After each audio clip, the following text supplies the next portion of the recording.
Hi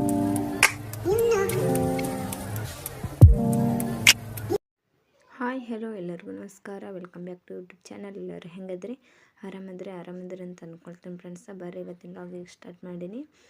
ಈ video ನೋಡಿರಿ ಮತ್ತು ನಮ್ಮ ಅರ್ಜುನ್ ಕಂಟಿನ್ಯೂ ಮಾಡೋಣ. ಸ್ವಲ್ಪ ವಿಡಿಯೋ ಎಷ್ಟಾಗಿದ್ರೆ ಲೈಕ್ ಮಾಡಿರಿ, ಶೇರ್ ಮಾಡಿರಿ, ಕಮೆಂಟ್ ಮಾಡಿರಿ. ಇನ್ನೂ ಯಾರು ಹೊಸಬ್ರು ನನ್ನ ಚಾನಲ್ ನೋಡಕತ್ತಿದ್ರೆ ಪ್ಲೀಸ್ ಸಬ್ಸ್ಕ್ರೈಬ್ ಮಾಡಿರಿ. ಯಾವ ಜನ್ಮದ ಋಣದ ಪುಣ್ಯವೋ ಒಲಿದೆ ಗುರುಕುಮಾರೇಶ್ವರ. ಯಾವ ಹಾಯ್ ಫ್ರೆಂಡ್ಸ್, ಇಲ್ಲಿ ನೋಡ್ರಿ, ಇಲ್ಲೇ ನುಗ್ಗಿಕಾಯಿ ಗ್ರೇವಿ ಮಾಡೋಕೆ ಏನೇನು ಬೇಕು ಸಾಮಗ್ರಿಗಳು ಅಂತಂದು ನೋಡ್ಕೊಂಬರ್ತೀನಿ ಫ್ರೆಂಡ್ಸ್. ಬರೀ ಟೊಮಾಟೆನು, ಉಳ್ಳಾಗಡ್ಡಿ, ಬೆಳ್ಳುಳ್ಳಿ, ಮೆಣಸಿನ್ಕಾಯಿ, ಅದು ಕೊಬ್ಬರಿ ನೋಡ್ರಿ. ಇಷ್ಟು ಮಳೆ ಕೊತ್ತಂಬರಿ ಕರಿಬೇವು ಕೂಡ ಐತ್ರಿ. ಇದನ್ನೆಲ್ಲ ಒಂದು ಮಿಕ್ಸಿ ಜಾರಿಗೆ ಹಾಕ್ಕೊಂಡು ನುಣ್ಣಗೆ ರುಬ್ಕೊಂಬರ್ತೀನಿ ಫ್ರೆಂಡ್ಸ. ಬರ್ರಿ, ಇನ್ನೂ ಯಾರು ನನ್ನ ಚಾನಲ್ ಸಬ್ಸ್ಕ್ರೈಬ್ ಮಾಡ್ದೆ ನೋಡಕತ್ತೀರಿ ಪ್ಲೀಸ್ ಸಬ್ಸ್ಕ್ರೈಬ್ ಮಾಡಿರಿ, ಸಪೋರ್ಟ್ ಮಾಡಿರಿ ಫ್ರೆಂಡ್ಸ. ಕಮೆಂಟ್ ಮಾಡಿ, ಶೇರ್ ಮಾಡಿರಿ. ನೋಡಿರಿ, ನುಗ್ಗಿಕಾಯಿ ಬೇಯಿಸಿಟ್ಕೊಂಡೀನಿ. ಒಳ್ಳೆ ಎಣ್ಣೆಗೆ ಮಿಕ್ಸಿ ಜಾರಿಗೆಲ್ಲ ಪೇಸ್ಟ್ ಮಾಡಿ ಇಟ್ಕೊಂಡೀನಲ್ರಿ, ಅದು ಆಯ್ತು ರೀ ಫ್ರೆಂಡ್ಸ. ಬರೀ ಈ ಥರ ಪೇಸ್ಟ್ ನೋಡಿರಿ, ಸಣ್ಣಗೆ ಆಗ್ಬೇಕಾದ ಆ ಥರ ಮಾಡ್ಕೊಂಡೇನಿ ರೀ. ಮತ್ತು ಒಂದು ಬೊಗೋನಿ ಕಾಯಕ್ಕೆ ಇಟ್ಟೀನಿ ರೀ, ಎಣ್ಣೆ ಹಾಕಿ ಇದ್ರೊಳಗೆ ಜೀರಿಗೆ, ಸಾಸಿವೆ, ಕರಿಬೇವು ಹಾಕೀನಿ ರೀ.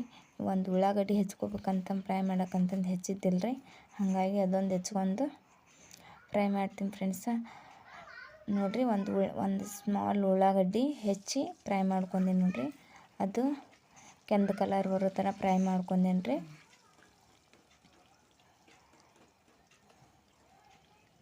ನೋಡಿರಿ, ಈ ಥರ ಫ್ರೈ ಮಾಡ್ಕೊಂಡು ಅದನ್ನು ರುಬ್ಬಿ ಇಟ್ಟಿರ್ತೀವಲ್ಲ ಪೇಸ್ಟ್, ಅದನ್ನೆಲ್ಲ ಹಾಕ್ತೀನಿ ರೀ. ಅದೆಲ್ಲ ಹಾಕಿಂದ ಹಸಿ ವಾಸನೆ ಹೋಗುತ್ತಾನ ಅದನ್ನು ಮಿಕ್ಸ್ ಮಾಡ್ಬೇಕು ರೀ. ಹಸಿ ವಾಸನೆ ಹೋಗುತ್ತಾನೆ ಈ ಥರ ಮಾಡ್ಬೇಕು ನೋಡಿರಿ ಫ್ರೆಂಡ್ಸ. ನೀವು ಈ ಥರ ಟ್ರೈ ಮಾಡಿ ಹೆಂಗಾಗಿತ್ತು ಅಂತ ಕಮೆಂಟ್ ಮಾಡಿರಿ,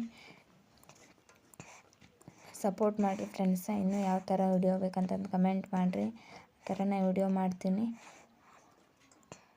ಈ ಥರ ಮಾಡ್ಕೊಂಡ್ರೆ ಸೂಪರ್ ಆಗುತ್ತೆ ರೀ. ರೈಸ್ ಒಟ್ಟಿಗೆ ಮತ್ತು ಚಪಾತಿ, ಪರೋಟ, ರೊಟ್ಟಿ ಒಟ್ಟಿಗೆ ಸೂಪರ್ ಆಗುತ್ತೆ ನೋಡಿರಿ ಫ್ರೆಂಡ್ಸ.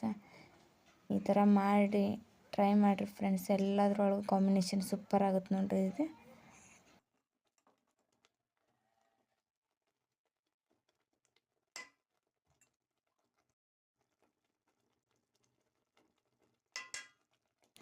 ಅದಾದಮೇಲೆ ಮಿಕ್ಸ್ ಆದಮೇಲೆ ಉಪ್ಪು, ಅರಿಶಿನ, ಸ್ವಲ್ಪ ಮಸಾಲೆ ಹಾಕೀನಿ ರೀ ನಾನು.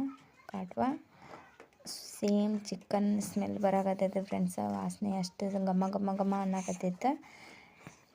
ಒಂದು ಸಲ ಟ್ರೈ ಮಾಡಿರಿ ನೀವು. ಬರೀ ಯಾವ ಥರ ಈ ಥರ ಮಿಕ್ಸ್ ಎಲ್ಲ ಹಸಿ ವಾಸನೆ ಹೋಗುತ್ತಾನೆ ಮಿಕ್ಸ್ ಮಾಡಿ ನೋಡಿರಿ ಫ್ರೆಂಡ್ಸ. ಅದಾದಮೇಲೆ ಬೇಯಿಸಿಟ್ಟಿರ್ತೀವಲ್ಲ ನುಗ್ಗೆಕಾಯಿ, ಬೇಯಿಸಿ ಅದೆಲ್ಲ ಇಟ್ಟಿರ್ತೀವಲ್ಲ ಅದ್ರೊಳಗೆ ಹಾಕಿ ಅದನ್ನೂ ಒಂದು 5 ನಿಮಿಷ ಮಸಾಲೆ ಒಟ್ಟಿಗೆ ಮಿಕ್ಸ್ ಆಗಲಿ ಅಂತಂದು ಅದನ್ನು ಬೇಯಿಸ್ಕೊತೀನಿ ಫ್ರೆಂಡ್ಸ. ಅದಾದಮೇಲೆ ಅಲ್ಲಿ ಮಿಕ್ಸಿ ಜಾರ್ನೊಳಗೆ ಮಸಾಲೆ ರುಬ್ಬಿರ್ತೀವಲ್ಲ ರೀ, ಅದು ವೇಸ್ಟ್ ಆಗುತ್ತಂತಂದು ನೀರು ಹಾಕಿ ನಮ್ಗೆ ಎಷ್ಟು ಬೇಕಷ್ಟು ಗ್ರೇವಿ ಮಾಡ್ಕೊಂಡೆ ನೋಡಿರಿ ಫ್ರೆಂಡ್ಸ. ನಿಮಗೆ ಎಷ್ಟು ಬೇಕಷ್ಟು ನೀವು ಗ್ರೇವಿ ಮಾಡ್ಕೊರಿ. ಯಾವ ರೀತಿ ಆಗೈತೆ ಅಂತಂದು ಕಮೆಂಟ್ ಮಾಡಿರಿ ಫ್ರೆಂಡ್ಸ. ನಮ್ಗೆ ಎಷ್ಟು ಬೇಕಷ್ಟು ಗ್ರೇವಿ ಮಾಡ್ಕೊಂಡೇನಿ ರೀ. ಸ್ವಲ್ಪ ನೋಡಿರಿ, ಟೇಸ್ಟ್ ನೋಡಿರಿ, ಉಪ್ಪು ಖಾರ ಸಹ ಕರೆಕ್ಟಾಗಿತ್ತು ರೀ. ಚಲೋ ಆಗುತ್ತೆ. ನಾನು ನೋಡಿದ್ದೇನೆ ರೀ, ನಮ್ಗೆ ಕರೆಕ್ಟಾಗಿತ್ತು ಫ್ರೆಂಡ್ಸ. ಯಾವ ರೀತಿ ನೋಡಕತ್ರ ನೋಡಿರಿ, ಅದಾದಮೇಲೆ ತೋರಿಸೀನಿ. ಎಷ್ಟು ಚೆಂದ ಕಾಣಕತ್ತೈತಿ ನೋಡಕತ್ರ, ಬಾಯಿ ಒಳಗೆ ನೀರು ಬರಾಕತ್ತೈತೆ ರೀ. ಬರ್ರಿ, ನಮ್ಮ ಮನೆಯವ್ರ ಊಟಕ್ಕೆ ಹಾಕಿ ಕೊಡ್ತೀನಿ ನೋಡಿರಿ ಯಾವ ಥರ ಬಂದೈತೆ ಅಂತ. ಚಪಾತಿ ಒಟ್ಟಿ ಸೂಪರ್ ಆಗೈತೆ ಫ್ರೆಂಡ್ಸ. ಟ್ರೈ ಮಾಡಿರಿ. ಇನ್ನೂ ಯಾರು ನನ್ನ ಚಾನಲ್ ಸಬ್ಸ್ಕ್ರೈಬ್ ನೋಡಕತ್ತೀರಿ ಹೊಸೊಬ್ರು ಪ್ಲೀಸ್ ಸಬ್ಸ್ಕ್ರೈಬ್ ಮಾಡಿ ನೋಡಿರಿ, ಸಪೋರ್ಟ್ ಮಾಡಿ ಫ್ರೆಂಡ್ಸ. ನಿಮ್ಮ ಸಪೋರ್ಟ್ ಇಲ್ಲದೆ ಏನು ಮಾಡೋಕ್ಕಾಗಲ್ಲ. ಪ್ಲೀಸ್ ಸಪೋರ್ಟ್ ಮಾಡಿರಿ, ಕಮೆಂಟ್ ಮಾಡಿರಿ. ಬರ್ರಿ, ಮತ್ತು ನೆಕ್ಸ್ಟ್ ವಿಡಿಯೋದೊಂದಿಗೆ ಸಿಗ್ತೀನಿ. ಅಲ್ಲಿವರೆಗೆ ಕಾಯ್ತಾ ಇರಿ. ಟೇಕ್ ಕೇರ್, ಬಾಯ್ ಬಾಯ್.